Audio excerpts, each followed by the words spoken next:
Hello friend, welcome to my channel JD science classes में आप सभी का स्वागत है। जैसा कि हम यूपी ट्रिपल एस सेट के लिए संविधान के प्रैक्टिस सेट कर रहे हैं टॉपिक वाइज, तो आज का हमारा जो टॉपिक है वे है सर्वोच्च न्यायालय, जिसमें हम पढ़ेंगे सुप्रीम कोर्ट के कुछ इंपॉर्टेंट प्रश्न लेकर आए हैं, जो भी प्रश्न यहाँ बन सकते हैं। ठीक है, तो आप जो है देखिए, हमने स्टैटिक जीके के प्रैक्टिस कराए हैं, आप उसे प्ले लिस्ट से रिवाइज कर सकते हैं। ठीक है, चलिए देखिए, पहला प्रश्न है, कहते हैं भारतीय संविधान के किस भाग में संघीय न्यायपालिका का उल्लेख है? तो बताइए, सही ऑप्शन यहाँ हो जाएगा। तो कौन किस अनुच्छेद में है, सॉरी किस भाग में है, तो यहाँ भाग आपको बताना है। राइट आंसर हो जाएगा। तो किस भाग में भी, तो ऑप्शन नंबर डी हो जाएगा, भाग 5 में। तो भारतीय संविधान के जो है संघीय न्यायपालिका का उल्लेख कहाँ किया गया है? भाग 5 में। तो ऑप्शन नंबर डी राइट हो जाएगा। आइए देखते हैं, अगला प्रश्न है, संविधान के व्याख्याकार और संरक्षक कौन है? राइट आंसर यहाँ पर हो जाएगा। तो कौन है भी, तो ऑप्शन नंबर सी हो जाएगा, सर्वोच्च न्यायालय। अगला है, भारतीय संविधान की व्याख्या करने का मुख्य अधिकारी कौन है? राइट आंसर यहाँ हो जाएगा। तो कौन है? राइट आंसर हो जाएगा डी नंबर, सर्वोच्च न्यायालय। अगला है, निम्नलिखित में से किसके अंतर्गत भारत में सर्वप्रथम सर्वोच्च न्यायालय की स्थापना हुई?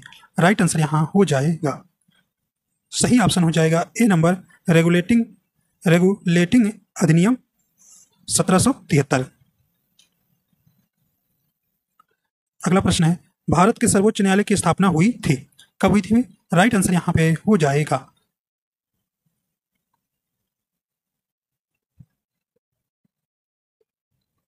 राइट आंसर हो जाएगा ऑप्शन नंबर यहां पे कौन सा है? सी नंबर, भारत सरकार अधिनियम 1935 के अधीन।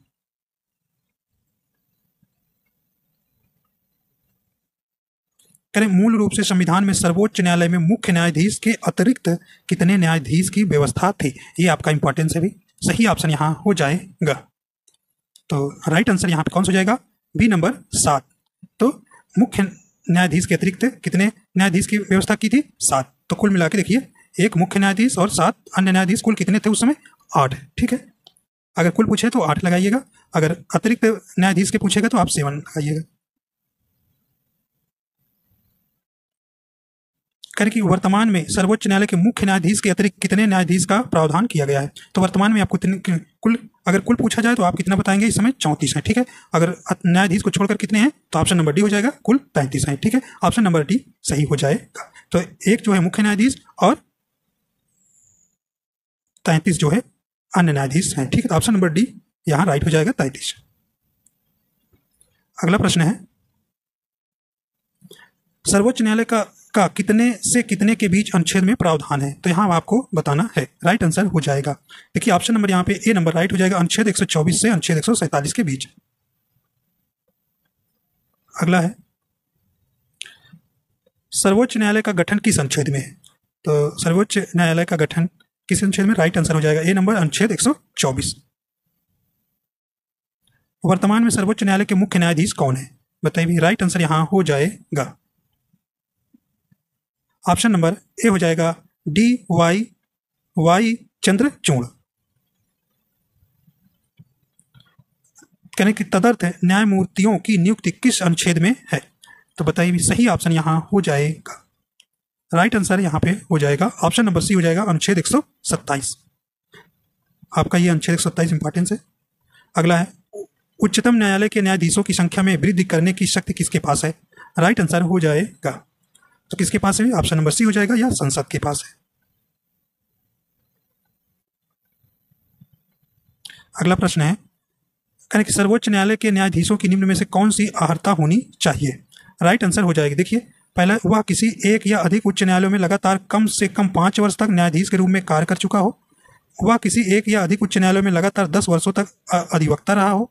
ठीक है, और कहते वह एक पारंगत विधि वेता हो, ये भी है। तो इसमें आपका राइट आंसर हो जाएगा, देखिए यहाँ उपयुक्त सभी हो जाएगा। क्या भी उपयुक्त सभी, तो डी नंबर सही हो जाएगा। तो एक सर्वोच्च न्यायालय बनने के लिए ये योग्यता होनी चाहिए उसके पास। सर्वोच्च न्यायालय के मुख्य न्यायाधीश की नियुक्ति कौन करता है? राइट आंसर आपका यहाँ हो जाएगा, कौन करता है? सही ऑप्शन हो जाएगा, ऑप्शन नंबर डी हो जाएगा, राष्ट्रपति जो है सर्वोच्च न्यायालय के मुख्य न्यायाधीश की नियुक्ति करते हैं। अगला है, सर्वोच्च न्यायालय के अन्य न्यायाधीशों की नियुक्ति कौन करता है? बताइए, सही ऑप्शन हो जाएगा ए नंबर राष्ट्रपति करते हैं। ठीक है, अगला है भारत के कार्यवाहक मुख्य न्यायाधीश की नियुक्ति कौन करता है? राइट आंसर हो जाएगा कौन करते हैं, तो ऑप्शन नंबर सी हो जाएगा, राष्ट्रपति करते हैं। कहें राष्ट्रपति सर्वोच्च न्यायालय के अन्य न्यायाधीशों की नियुक्ति में किससे परामर्श करते हैं? तो ये किनसे करते हैं? राइट हो जाएगा ए नंबर, सर्वोच्च न्यायालय के मुख्य न्यायाधीश से परामर्श लेते हैं। अगला है सर्वोच्च न्यायालय में तदर्थ न्यायाधीशों की नियुक्ति किस देश की न्याय प्रणाली से प्रेरित है? राइट आंसर हो जाएगा डी नंबर, फ्रांस। आइए देखते हैं अगला प्रश्न है, करें कि भारतीय संविधान में तदर्थ न्यायाधीशों की नियुक्ति का प्रावधान है, तो ये कहाँ है भी? राइट आंसर हो जाएगा, तो ऑप्शन नंबर डी हो जाएगा इनमें से सभी, सर्वोच्च न्यायालय में, उच्च न्यायालय में और जनपद एवं सत्र न्यायालय में। अगला है करें कि सर्वोच्च न्यायालय में तदर्थ न्यायाधीशों की नियुक्ति कौन कर सकता है? कौन कर सकता है भाई? राइट आंसर हो जाएगा, तो सही ऑप्शन हो जाएगा डी नंबर, राष्ट्रपति की अनुमति प्राप्त कर सर्वोच्च न्यायालय का मुख्य न्यायाधीश कर सकते हैं। ठीक है, ऑप्शन नंबर डी सही हो जाएगा। अगला है सर्वोच्च न्यायालय में न्यायाधीश नियुक्त होने के लिए व्यक्ति को कम से कम कितने वर्ष उच्च न्यायालय का एडवोकेट होना चाहिए? तो कितने होना चाहिए? राइट आंसर यहाँ आपका हो जाएगा बी नंबर, 10 वर्ष। भारत के सर्वोच्च न्यायालय का एक न्यायाधीश कितनी उम्र तक अपने पद पर बना रह सकता है? तो कितनी उम्र तक? राइट आंसर हो जाएगा ऑप्शन नंबर ए हो जाएगा, 65 वर्ष। अगला है उच्चतम न्यायालय के न्यायाधीशों की सेवानिवृत्ति की आयु है, मतलब कितने साल बाद ये रिटायर हो जाएंगे? राइट आंसर आपका हो जाएगा ए नंबर, 65 वर्ष। अगला है यानी कि निम्नलिखित में से उच्चतम न्यायालय की सबसे पहली महिला न्यायाधीश कौन बनी थी? कौन बनी थी? राइट आंसर हो जाएगा ऑप्शन नंबर सी हो जाएगा, फातिमा बीबी। अगला है संविधान की व्याख्या करने का अंतिम अधिकार किसे प्राप्त है? किसे प्राप्त है? राइट आंसर हो जाएगा ऑप्शन नंबर डी हो जाएगा, सर्वोच्च न्यायालय को। कौन सा अनुच्छेद सर्वोच्च न्यायालय को अभिलेख न्यायालय का स्थान प्रदान करता है? राइट आंसर हो जाएगा ऑप्शन नंबर सी हो जाएगा, अनुच्छेद 129। यानी कि सर्वोच्च न्यायालय के न्यायाधीश भारत के राष्ट्रपति द्वारा हटाए जाते हैं। सही ऑप्शन यहां हो जाएगा ऑप्शन नंबर डी हो जाएगा, संसद में महाभियोग प्रस्ताव पारित होने पर जो है सर्वोच्च न्यायालय के न्यायाधीश को हटाया जा सकता है। अगला है भारत में किस संवैधानिक पद पर कोई महिला नहीं रही है? बताइए, राइट आंसर यहां हो जाएगा, तो सही ऑप्शन हो जाएगा ए नंबर, उच्चतम न्यायालय के मुख्य न्यायाधीश। अभी तक जो है उच्चतम न्यायालय के में जो है मुख्य न्यायाधीश नहीं बनी है। ठीक है,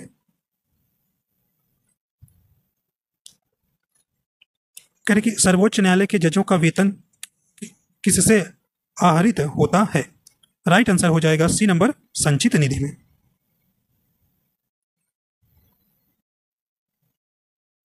सर्वोच्च न्यायालय के न्यायाधीशों को उसके पद से केवल किन प्रमाणित आधारों पर हटाया जा सकता है? राइट आंसर यहां हो जाएगा कौन सा जाएगी? तो ऑप्शन नंबर यहां सी हो जाएगा, उपयुक्त दोनों। कौन? कदाचार और असमर्थता पर।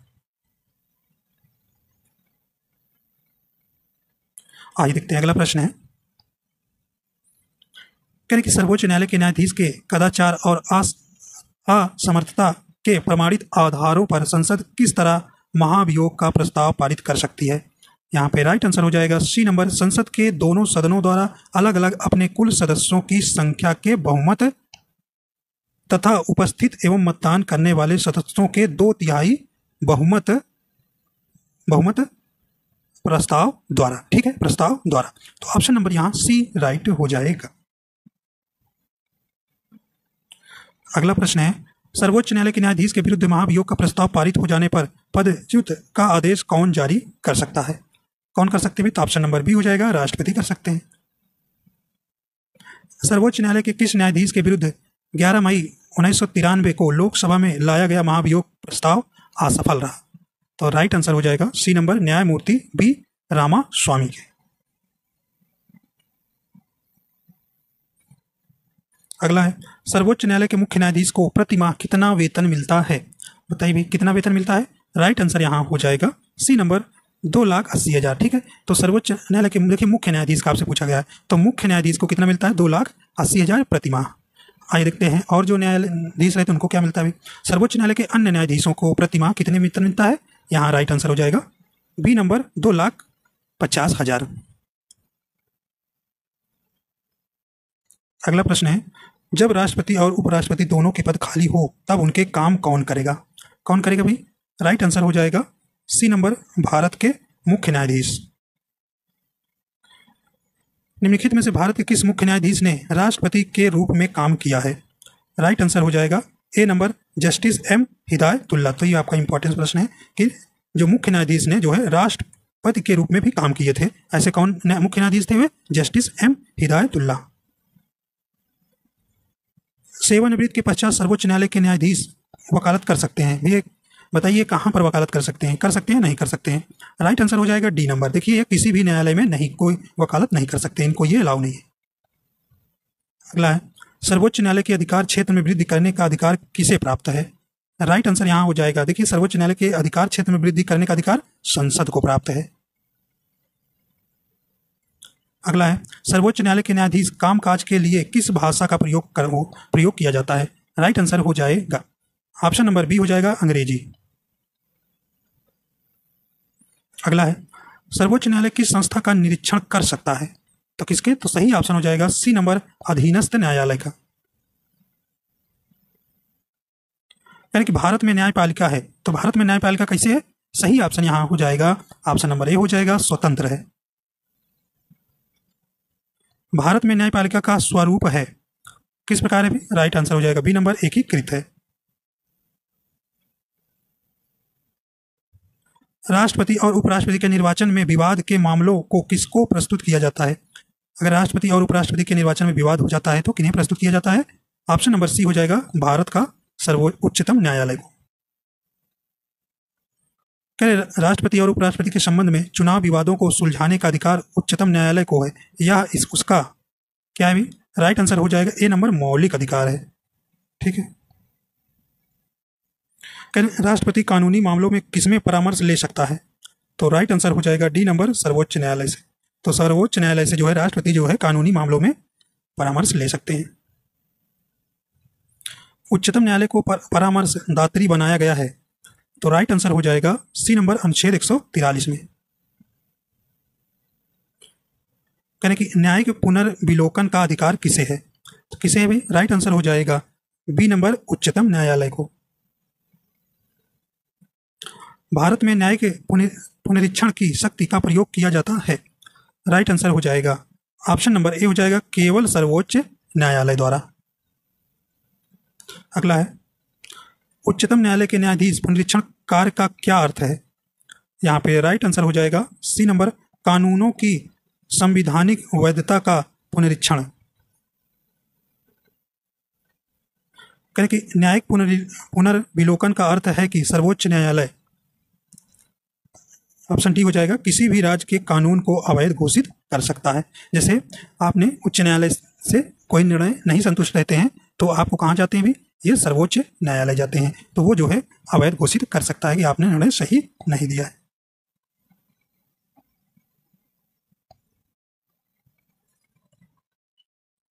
करें कि न्यायिक पुनर्विलोकन की व्यवस्था है। राइट आंसर हो जाएगा तो ऑप्शन नंबर सी हो जाएगा भारत और यूएसए में। केंद्र और राज्यों के विवाद का समाधान करना सर्वोच्च न्यायालय के किस क्षेत्राधिकार के अंतर्गत आता है? वह है, राइट आंसर हो जाएगा डी नंबर प्रारंभिक। कहें कि जनहित याचिका दायर की जा सकती है, तो जनहित याचिका दायर कहाँ की जा सकती है? राइट आंसर हो जाएगा ए नंबर उच्च न्यायालय में।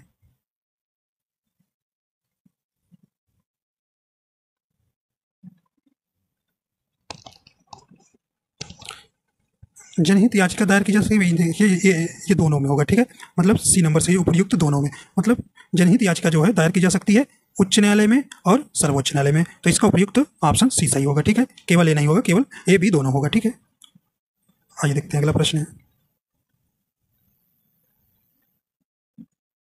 कह रहे कि सर्वोच्च न्यायालय किसे हटाने के लिए राष्ट्रपति से सिफारिश कर सकता है? राइट आंसर हो जाएगा ऑप्शन नंबर बी हो जाएगा संघ लोक सेवा आयोग के अध्यक्ष व सदस्यों को। करें कि सर्वोच्च न्यायालय कौन सा प्रलेख जारी नहीं कर सकता है? तो सही ऑप्शन हो जाएगा, ऑप्शन नंबर सी हो जाएगा, प्रतिषेध। ठीक है, तो ऑप्शन नंबर सी यहाँ सही हो जाएगा। ऑप्शन नंबर सी नहीं होगा, सॉरी, ऑप्शन नंबर बी हो जाएगा, निषेधाज्ञा जो है प्रलेख जो है जारी नहीं कर सकता है। देखिए, बंदी प्रत्यक्षीकरण कर सकते हैं, प्रतिषेध कर सकते हैं, परमादेश जारी कर सकते हैं। तो बी नंबर आपका यहाँ पे राइट आंसर हो जाएगा। आइए देखते हैं अगला। उच्चतम न्यायालय द्वारा परमादेश किसे जारी किया जाता है? राइट आंसर हो जाएगा, तो ऑप्शन नंबर ए हो जाएगा, किसी अधिकारी को सरकारी आदेश निभाने के लिए। करें कि लाभ का पद परिभाषित हुआ है। राइट आंसर हो जाएगा, ऑप्शन नंबर बी हो जाएगा, सर्वोच्च न्यायालय द्वारा। करें कि राष्ट्रीय मानव अधिकार आयोग अधिनियम 1993 के अनुसार निम्नलिखित में से कौन इस आयोग का अध्यक्ष बन सकता है? राइट आंसर हो जाएगा, ऑप्शन नंबर सी हो जाएगा, केवल भारत के सेवानिवृत्त मुख्य न्यायमूर्ति जो है राष्ट्रीय मानव अधिकार आयोग के अध्यक्ष बन सकते हैं। ऑप्शन नंबर सी सही हो जाएगा। अगला है, निम्नलिखित में से किस वाद में उच्चतम न्यायालय ने संविधान में मूल ढांचे का सिद्धांत प्रतिपादित किया था? राइट आंसर हो जाएगा, तो ऑप्शन नंबर सी हो जाएगा, केशवानंद भारती केस, जो 1973 में हुआ था, जिसमें सबसे ज्यादा तक बेंच बैठी थी जजों की, कुल 13 जजों की बेंच बैठी थी। ठीक है, तो ऑप्शन नंबर सी सही हो जाएगा। अगला है, कह रहे कि किस वाद में सर्वोच्च न्यायालय ने कहा था कि संसद को मूल अधिकार में संशोधन करने की शक्ति प्राप्त है, पर वह संविधान के मूल ढांचे में संशोधन नहीं कर सकता? सही ऑप्शन हो जाएगा, ऑप्शन नंबर ए हो जाएगा, केशवानंद भारती वाद। ठीक है, अगला करें कि सर्वोच्च न्यायालय के प्रथम मुख्य न्यायाधीश कौन थे? राइट आंसर हो जाएगा, तो ऑप्शन नंबर ए हो जाएगा, हीरा लाल जे कानिया। सर्वोच्च न्यायालय के मुख्य न्यायाधीश के पद पर सर्वाधिक लंबी अवधि तक कौन पद पर था? राइट आंसर हो जाएगा, ऑप्शन नंबर डी हो जाएगा, वाई.बी. चंद्रचूड़। ठीक है, जो वर्तमान में जो चंद्रचूड़ हैं ये उनके क्या हैं? पिता हैं। तो ये यहाँ पे आप ये सबसे अधिक वाई.बी. चंद्रचूड़ जो हैं सबसे लंबे समय तक जो है न्यायाधीश पद पर रहे। डी नंबर आपका यहाँ राइट हो जाएगा। अगला है, करें कि सर्वोच्च न्यायालय के मुख्य न्यायाधीश के पद पर सबसे कम समय तक कौन आसीन रहा? राइट आंसर हो जाएगा, तो ऑप्शन नंबर सी हो जाएगा, कमल नारायण सिंह। तो ऑप्शन नंबर सी यहाँ राइट हो जाएगा। तो इस प्रकार आपके जो है कुल इतने प्रश्न ही थे जो इंपॉर्टेंस थे। आशा करता हूँ ये आपको पसंद आया। तो पसंद आया तो अगर आप हमारे चैनल पर नए हैं तो चैनल को सब्सक्राइब कर लीजिएगा और बेल आइकन प्रेस कर दीजिएगा ताकि आपको नोटिफिकेशन मिलता रहेगा। वीडियो देखने के लिए आपको बहुत बहुत धन्यवाद।